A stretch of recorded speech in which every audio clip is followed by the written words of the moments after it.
마태복음 25장 5절에서 13절 말씀입니다. 우리 같이 한 절씩 읽고 마지막 절은 함께 읽도록 하겠습니다.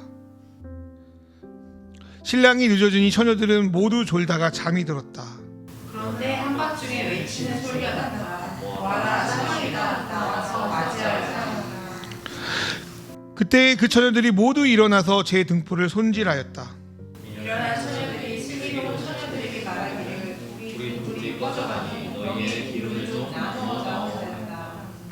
그러나 슬기로운 처녀들이 대답을 하였다. 그렇게 하면 우리에게나 너희에게나 다 모자랄 터이니 안 된다. 차라리 기름 장수들에게 가서 사서 써라.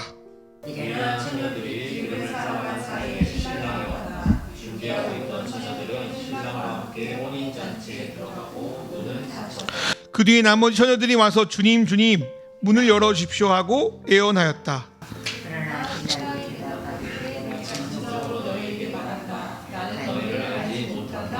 같이 읽겠습니다. 그러므로 깨어 있어라. 너희는 그날과 그 시각을 알지 못하기 때문이다. 아멘. 어쨌든 오늘 안녕하십니까? 라고 말할 수 있어서 감사한 시간입니다. 같이 예수를 믿어도 하나님 감사합니다라고 올리지만 하나님 어떻게 그럴 수 있습니까? 라고 일부는 그렇게 하겠지만 마음의 짐이 한 반절 정도만 가벼워진 것 같습니다. 성경에서 종말이라고 할 때 물론 최종적으로 이 세상이 완전히 심판당하고 새하늘과 새 땅이 나타난 그날을 종말이라고도 하지만 한 사회를 완전히 흔들어버리는 격동적인 사건이 일어나서 한 시대가 저물고 또 다른 시대로 진입할 때도 성경은 종말이라는 단어를 사용합니다. 왜냐하면 그것 가운데 하나님의 뜻이 무엇인지를 분별하기 때문이죠. 대표적으로 복음서 마가복음 13장, 마태복음 24장, 또 누가복음 21장에서 말씀하시는 종말에 대한 말씀은 최종 종말의 이야기로 많이 해석이 되는데 잘 읽어보면 이거는 예루살렘 성전 멸망에 대한 이야기가 그 내용의 대부분을 차지하고 있습니다. 어제 탄핵 소추 사건도 어떤 면에서는 이전 시대가 저물고 새로운 시대로 진입하는 그 종말의 일부를 우리가 마치 좀 엿본 것과 같습니다. 이럴 때 우리는 무엇이 맞고 무엇이 틀리고 또 어디로 가야 할지 또 어떻게 살아야 될지를 판단하기가 쉽지가 않습니다. 그리고 사회 전체가 흔들리기에 내가 할 수 있는 일이 더더욱 없어지는 것 같아서 불안할 수도 있습니다. 그럴 때 사람들이 보이는 두 가지 안 좋은 반응들이 있는데 첫 번째로 이 시대에 하나님이 정말로 요구하시는 것들은 생각하지 않고 어떻게든 그 미래에 대한 불안을 제거하는 데만 열중하는 것입니다. 그래서 뭔가 난리나 소문이 있을 때마다 아주 간단한 예지만 마트에 들려서 막 사재기를 해대는 것들, 그리고 또 계속 그 미래에 대한 불안감을 내가 어떻게든 준비하는 걸로 해결하려고 하는 어떤 준비 콤플렉스가 그 안에 있는 거죠. 이렇게 되면 불행하게도 이들의 삶에는 현재가 없습니다. 현재 누군가를 사랑하기도 행복하기도 모자란데 미래에 일어날지도 안 일어날지도 모르는 어떤 그 작은 일에 매여서 하루하루를 계속 뭔가를 불안하면서 준비하면서 살아가는 거죠.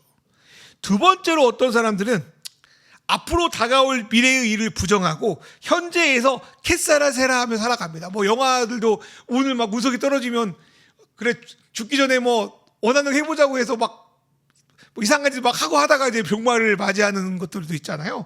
그렇게 사는 거예요. 야, 지금 모아둔 돈 아끼면 뭐하냐. 지금 은행 돈 막 대출해대고 흥청망청 쓰면 되지. 그렇게 인생을 살아가는. 그래서 미국이나 한국이나 시한부 종말론에 신봉하는 자들은 그날이 오기 전에 외제차 비싼 거 끌고 사고 그렇게 하다가 패가망신한 분들이 꽤 있습니다. 두 번째 두 가지 안 좋은 반응을 보여요. 이 종말에 대해서. 그러면 우리 그리스도인들이 종말을 맞이하는 방식은 어떤 것이 되어야 할까? 그것은 주님의 다시 오심을 기다리는 겁니다. 그것이 대림절의 의미이기도 합니다.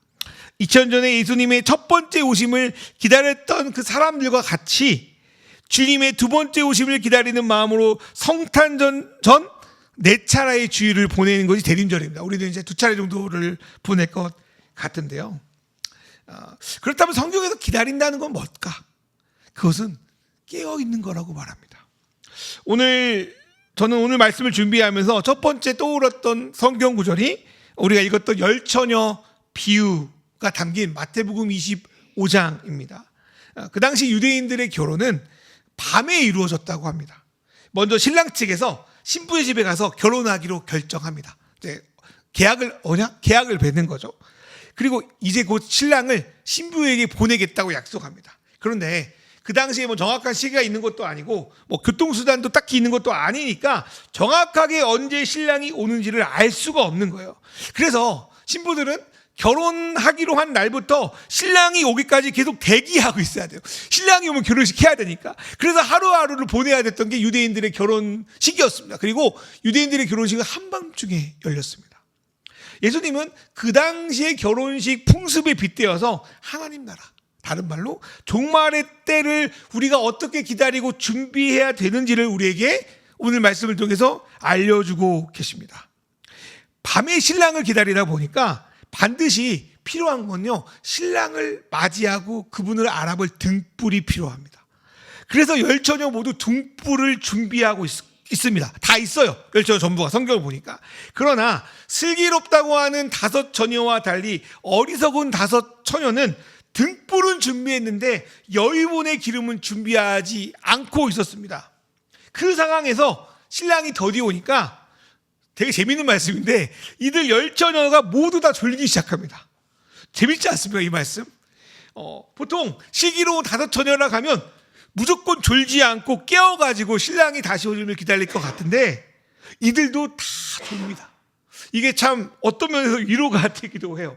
다 졸 수 있구나. 다 흔들릴 수 있구나. 넘어질 수 있구나. 근데 이 말씀 어떤 말씀입니까? 깨어있으라고 뒤에는 나오거든요. 자, 그 마태복음 25장 5절에는 모두 졸았는데 마태복음 25장 13절 말씀 보니까 그런즉 깨어있으라. 너희는 그날과 그때를 알지 못한다. 그러니까 슬기로운 5 처녀를 향해서 깨어있다고 말하는 거예요. 다 졸았는데 깨어있다고 말하는 거예요. 뭘 말하는 걸까요? 이 말씀에서 깨어있다는 거는 하루라도 경기태세를 갖추고 막 경직되고 살아가는 게 깨어있는 게 아니라 신랑이 오는 시간이 되면 언제든지 맞이할 준비가 되어 있는 겁니다. 그게 성경에서 깨어있는 겁니다. 그리고 그렇게 주님의 오신 날을 준비하는 사람이 잠언 14장 9절을 보니까 하나님 앞에 의인이라고 부를 수 있습니다. 13장 9절 말씀 보니까 의인의 빛은 환하게 빛나고 악인의 등불은 꺼진다고 합니다. 그렇다면 우리는 어떤 방식으로 주님의 재림 그리고 매 순간 크든지 작든지 찾아오는 그 종말의 어떤 작은 순간들을 위해서 우리가 어떤 마음으로 준비하며 그 때를 대비할 수 있을까요? 성경에 많은 구절이 있지만 저는 오늘 데살로니가전서 5장의 말씀을 가지고 말씀을 드리려고 합니다. 첫 번째로 일상에서 깨어 있어야 됩니다. 어떤 사람들은 정확하게 종말의 때를 애겨낼 수 있는 것처럼 말합니다. 어떤 신비한 계시를 받았다고 하든지 남들이 모르는 비밀스러운 방법으로 성경을 풀어가지고 그날을 알 수 있다고 주장합니다. 그러나 복음서뿐 아니라 여러 군데의 말씀에서 정확한 종말의 때와 시기는 알 수 없다. 뭐라고 표현하냐면 데살로니가전서 5장 2절을 같이 읽어볼까요? 데살로니가 5장 2절 시작. 주의 날이 밤에 도둑같이 이룰 줄을 너희 자신이 자세히 알기 때문이라. 마치 밤에 도둑이 쳐들어오는 것처럼 우리에게 불시에 찾아온다고 성경은 증언합니다. 예를 들어서 이번 계엄령도 그런 거잖아요. 그 밤에 계엄령이 선포됐지. 그들은 알았지만 우리는 몰랐잖아요. 아주 황당한 가짜뉴스처럼 보이는. 그러니까 몰랐던 거죠. 계엄령이 언제 떨어질지도 모르는데 어떻게 주님이 오시는 날을 우리가 정확히 알 수 있겠습니까? 없습니다. 그래서 언제 오실 때라도 우리가 기다리고 준비하는 거죠. 그런데 그때 우리가 받아들일 말씀은 4절의 말씀이에요. 4절의 말씀을 읽어보면 형제들아 너희는 어둠에 있지 아니하며 그날이 도둑같이 너희에게 임하지 못하리니. 이 말은 어떤 말씀이냐면 종말의 때를 준비하지 못한 사람은 갑자기 종말의 사건이 밤에 우리의 재산을 강탈하러 온 도둑처럼 느껴진다는 거예요. 그러나 종말의 때를 준비하는 사람은 그날이 도둑의 날처럼 덮이지 않는다는 거예요. 이거는 그날을 안다는 말이 아니라 우리가 어둠 속에 속해 있죠. 이 세상이 어둠이니까. 그래도 나는 여전히 주님 안에 있게, 내가 준비가 되어 있기에 뭔가 하나님이 서프라이즈 하면서 우리에게 깜짝 선물을 주는 것처럼 우리는 그날을 맞이할 수 있다는 거예요. 아무도 모르지만 하나님의 자녀, 빛의 자녀에 속하지 않은 사람은 그게 정말로 나를 강탈하고는 너무나도 무섭고 힘든 도둑의 날처럼 임하지만, 슬기로운 다섯처럼 하나님의 말씀을 붙들고 기다리는 자들은 그날이 하나님 주시는 깜짝 선물처럼, 이벤트처럼 우리에게 임한다는 겁니다. 그렇기 때문에 우리는 종말의 날이 온다고 하더라도 불안하지보다 하나님의 뜻을 구하며 평안을 누릴 수 있다는 겁니다. 그래서 에베소 3장 13절 이렇게 말씀하는 거예요. 그러므로 너희에게 구하노니 너희를 위한 나의 여러 환난에 대해서 낙심하지 말라. 이는 너희의 영광이다. 나는 바울이지만 여러 가지 환난에서 낙심하지 말라. 이는 하나님께서 너희에게 주실 영광으로 이어진다라고 말합니다. 더 나아가서 낮에 속한 이들은 깨어진 세상 속, 어둠의 세상 속에서 슬퍼할 수도 있고 고난도 당하지만 낙심할 필요가 없습니다. 종말이 가까이 오면서 벌어지는 이러한 슬픔과 고난을 주님께서 반드시 갚아주실 것이기 때문입니다. 그래서 우리가 어느 정도는 준비하겠지만 미래를 과도하게 준비하다가 오늘을 사는 것을 포기하지도 마시고, 그것이 끝이 아님을 알기에 오늘의 삶을 흥청망청 내 맘대로 살지 않고 규모 있게 살아가는 저와 여러분 됐으면 좋겠습니다. 그래서 진정 예수님의 종말을 받아들인 이들은 막 호들갑 떨리지도 않고요, 오늘의 일상을 살아갑니다. 왜? 하나님을 신뢰하니까.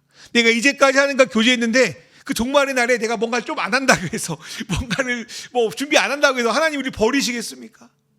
그 평안함이 있기에 흔들리지 않습니다. 예수님이 죽기 위해 이 땅에 오셨지만 예수님은 우리 사람들의 일상 속에서 태어났어요. 마국간에서. 네. 그리고 그 가운데도 다양한 사람을 만나면서 그 일상 가운데, 그 먹고 마시는 것 가운데 하나님 나라를 전했습니다. 일상 가운데 예수님이 사셨어요. 죽음을 기다리고 계시지만 아무리 계엄령이 일어나고 탄핵이 가결되고 오늘 그런 일들이 일어나도 오늘 우리가 불안해하지 않고 즐겁게 식사를 할 수 있는 것도 신앙적 관점에서 이 때문입니다. 우리가 일상을 살아갈 수 있는 이유가 그 속에 예수님이 함께 계시기 때문이라고 믿고 있다면 우리는 슬기로운 다섯천처럼 좀 졸더라도 그 기름을 잘 준비하는 사람이 될 수 있다고 저는 믿습니다. 이건 또한 여행과도 비슷합니다. 어떤 여행지를 돌려보는데, 여러분 멀리 패키지 가면 이제 1시간 후에 어디 도착합니다 그러면 두 가지 반응이죠. 피곤하니까 자야겠다 하는 반응이 있고, 어떤 사람은 오늘 아니면, 이때 아니면 언제 보냐고 어떻게든 잠을 깨워가지고 주변을 봅니다.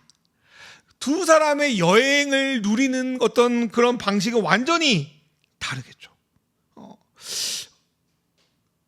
도착지만 바라보고 그 시간들을 보지 않는다면 오고 가며 볼 수 있는 모든 것들은 다 놓치고 여행을 합니다. 어쩌면은 현재 그리스도인들의 대부분 아니겠지만 어느 부분의 상태가 이런 문제가 아닐까 싶어요. 최종 목적지인 천국만 확인하고 그 나머지 시간을 잠만 자는 것처럼, 일상 속에 함께 하시는 그리스도를 발견하지 못하는 것처럼 살아가지 않나라는 생각이 들었습니다. 예수님이 슬픈 일 가운데 함께 우셨고 기쁨 가운데 함께 웃으셨고, 그런 모습을 우리 삶과 우리의 사회에서 발견하지 못한다면 우리는 영적인 은혜를 잘 누리지 못할 뿐 아니라 기름도 제대로 준비하지 못하는 거라는 생각이 듭니다.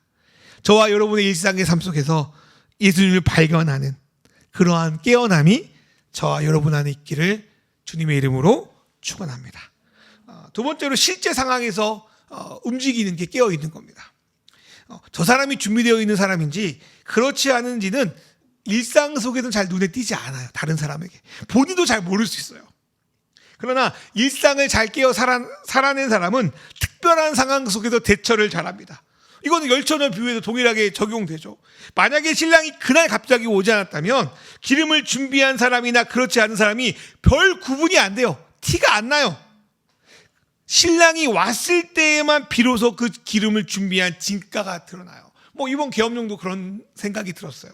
처음에 계엄령이 2시간 만에 상황 종료가 되는 것을 보고 야, 이 정부 진짜 무도하지만 무능하구나라는 생각이 들었는데 이후에 밝혀진 내용을 보니까 꽤나 악하고 무도한 일들을 나름 치밀하게 준비했던 것들이 드러납니다. 그러나 이들이 몰랐던 건요, 그러한 일을 수행해줄 그 밑에 군인들이 그에 대한 준비가 안 되어 있는 거예요.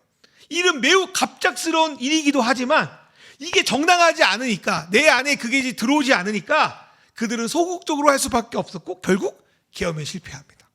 반대로 이 급작스러운 상황에서 기대 이상의 힘을 발휘한 것은 여러분 알다시피 시민들이겠죠. 민주 시민들이겠죠. 평소 자기도 몰랐을 거예요. 위기의 상황에서 총불이 앞에서 막 그렇게 할 줄 자기도 몰랐을 거라고요. 근데 그 위기의 상황에서 이게 옳은 거구나, 전 그렇다는 것이 명확하게 되어 있으니까 갑자기 슈퍼히어로로서의 각성이 시작됐다고 생각합니다. 마치 그 가수 이승환님의 슈퍼히어로처럼, 그 노래처럼 갑자기 이 사람이 평범하게 있다가 그 특별한 상황에 발동이 된 거죠. 그런 상황에도 시민들이 나라도 국회에 가서 저들을 막아야겠다고 몸이 움직였어요. 순간 목숨이 위험하겠다는 생각을 했겠지만 그래도 국회 이래저거나 저래저거나 국회가 투표하겠다고 담 넘어 국회에 들어간 일부 국회의원들이 있습니다. 또 국민들을 방어하기 위해서 갑자기 막 데모도 많이 해봤는지 모르겠는데 바리케이트를 막 옛날에 민주화운동으로 치고 소화기를 막 뿌려대고 막 내 안에 그런 DNA가 있는 거예요. 몰랐지만 그런 것들이 슈퍼히어로가 아닐까 생각이 들어요.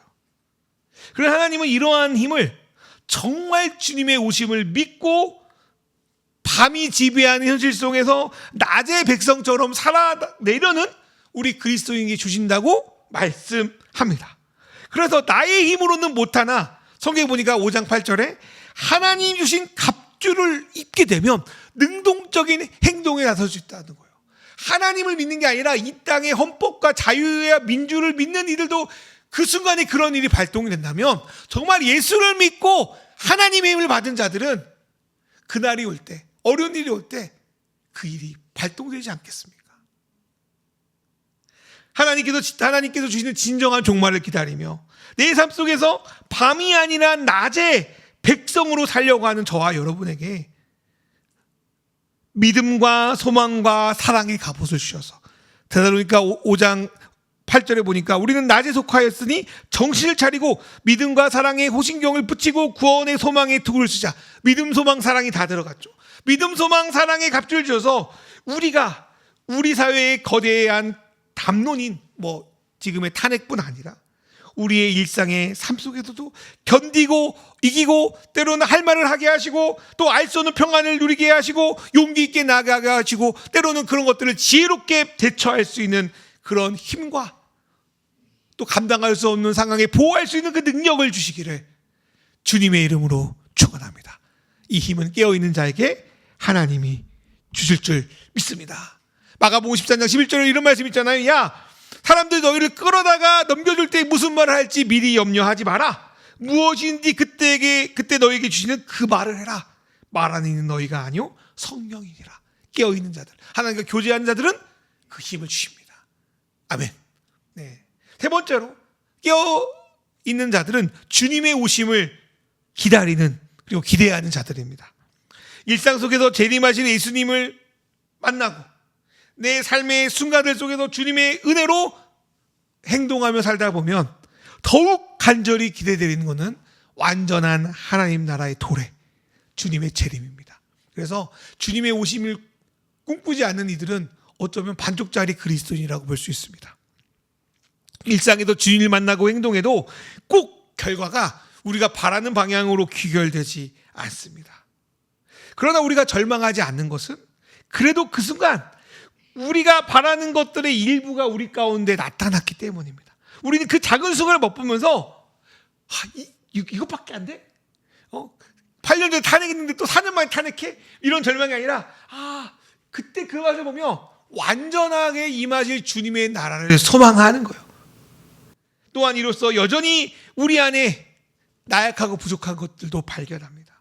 그러나 그 결핍 속에서 우리 진정한 그리스도인들은 낙심하거나 안 되는구나 절망하는 게 아니라 이 결핍을 채워주실, 완전히 회복하게 하실 그 나라를, 예수님을 기다립니다. 데살로니가 전서 5장 9절에 10절의 말씀이 그렇습니다. 그 말씀을 살펴보면 첫째로 우리가 실패하고 넘어져도 우리가 불안하지 않을 수 있는 것은 하나님께서 우리를 벌 주려고 노하시려고 부른 게 아니라 예수 안에서 구원을 받게 하려는 사실을 알기에 우리는 불안하지 않습니다. 우리 데살로니가 전서 5장 9절 읽어볼까요? 하나님이, 시작, 하나님이 우리를 세우심은 노하심에 이르게 하심이 아니요 오직 우리 주 예수 그리스도로 말미암아 구원을 받게 하며. 하나님 앞에 나가는 게 두려운 사람이 있어요. 예수 믿는 사람 중에서도 지옥이 무서운 사람이 있어요. 여러분, 그거는요 온전한 예수 믿는 게 아니에요. 우리는요 하나님 앞에 두려운 게 그분에 대한 경외 때문에 두려운 거지, 그분이 나를 벌 받을까 봐 두려워하지 않아요. 우리를 부르신 이유는 구원받게 하려고 부르셨다, 이걸 받아들이는 거죠. 만약에 하나님 믿는다고 하면서 여전히 내가 진노를 받을 운명이구나, 내가 옛날 어머니 말로, 할머니 말로는 복도 지지리도 없는 땡, 뭐 이렇게 생각하고 있다면 하나님의 말씀에 우리가 잘 기울이지 못한 거거나 그리스도의 오심의 의미가 무엇인지를 정확히 모르는 사람입니다.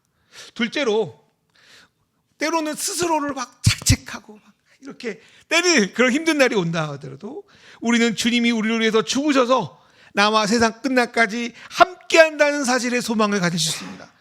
읽어볼까요? 데살로니가전서 5장 10절 말씀, 예수께서, 시작, 예수께서 우리를 위하여 죽으사 우리로 하여금 깨어있든지 자든지 자기와 함께 살게 하려 하였느니라.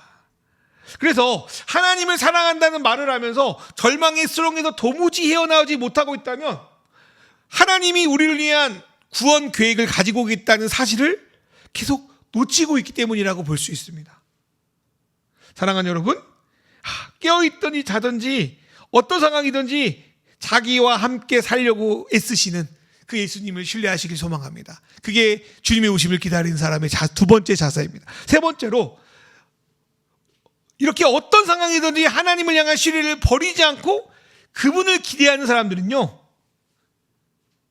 사람에 대한 기대도 저버리지 않습니다. 이것은 하나님이 이 안 변하는 나도 변화시키는데 감히 내가 어떤 사람은 절대 변하지 않는다고 판단할 수 없기 때문입니다. 또 하나님이 나를 은혜로 부르셔서 그분의 장성한 분량에 이르게 하실 비전이 있는 것처럼 저 사람도 하나님께서 그렇게 여기실 것을 알기에 약속을 지적하기는 보다는 사랑의 마음으로 권면하고 서로 덕을 세우는 일에 힘을 쓰게 합니다. 권면이라는 건요, 조언을 해주는 건 맞아요. 그러나 막 비난한 게 아니라 정말 사랑하는 마음으로, 나도 부족한데 너도 이런 부분이 좀 부족한 것 같지 않냐, 같이 해보자, 이게 권면인 거죠. 사랑으로 권면하고 서로의 장점, 서로의 어떤 부분들을 높여주는, 덕을 세우는 거예요. 자랑할 건딱지가 없으면 하나님도 사랑하잖아, 뭐 이거는 당연한 사실이에요. 그걸로 덕을 세우는 사람이에요. 하나님을 기다리는 사람은 사람을 세울 줄 알아요. 바울은 데살로니가 성도들이 그렇게 살아가는 것을 목격한 것 같아요. 그래서 11절에 너희가 정말 주님이 오심을 기다리는 공동체답게 그렇게 잘하고 있다. 너희 지금 피차 권면하고 덕을 세우는 거 잘하고 있어. 그러니까 앞으로도 계속 그렇게 주님을 기다리며 살라고 말씀합니다. 그 말씀이 저와 여러분을 향한 말씀이길 소망합니다. 너 때로 졸기도 하고 그러지만 그래도 슬기로운 다도처럼 기름을 잘 준비하고 있어. 서로 피차 덕을 세우고 있어. 잘하고 있어. 깨어 있어. 그러니까 낙심하거나 절망하지 말고 나를 잘 기다렸으면 좋겠어. 주님 오늘 그렇게 저와 여러분에게 말씀하시는 줄 믿습니다. 이렇게 어떤 상황에서도 주님은 우리를 버리지 않으시고 우리가 끝까지 함께 하심을 믿고 그 믿음을 믿음의 공동체에서 서로 권면하고 덕을 세우며 확인받고 살아갈 때 우리는 종말의 때까지 그 기름을 준비하며 살아가는 사람이 되어갈 수 있다고 저는 믿습니다. 말씀을 마무리하겠는데요, 앞에서 말씀드린 것처럼 슬기로운 처녀가 잘한 것은 끝까지 막 불안하면서 언제 오나 눈을 초롱초롱 뜨면서 잠을 안 자는 것이 아니라, 잠을 잘 수도 있지만 신랑이 오면 바로 딱 불을 켜고 신랑을 맞이할 기름을 준비하는 것이 깨어 있는 거라고 말씀을 드렸습니다. 그래서 일상의 삶에서 주님을 찾고 만나며 기름을 준비하는 저와 여러분 됐으면 좋겠습니다.